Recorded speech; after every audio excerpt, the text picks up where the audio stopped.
नमस्कार दोस्तों, मैं डीएन कॉमेडी और हमारा देखिए नेपाल के मशहूर, अब हम कुछ कह तो नहीं सकते मगर इनको हर वीडियो को आप लोग देखेंगे।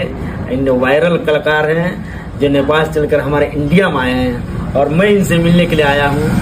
और हमारे छोटू दादा हैं, हमको तो लग नहीं रहा है कि हम इनसे मिल सकते मगर आज देखिए कितनी नसीब वाला मैं हूँ कि छोटू दादा से मिला और ये भी हमसे मिले।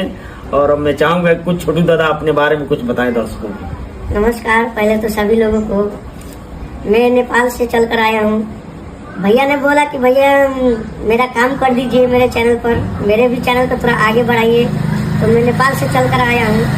और अभी हर वीडियो में, हर कॉमेडी वीडियो, शॉर्ट वीडियो में आप हमें देखेंगे और भैया जी को साथ देखेंगे, पूरा टीम को साथ देखेंगे। तो अब इससे ज्यादा तो कुछ नहीं कहते हैं, वीडियो आने के तक आप लोग इंतजार करें। धन्यवाद। और मैं भी कहूँगा अपने छोटू दादा से कि हम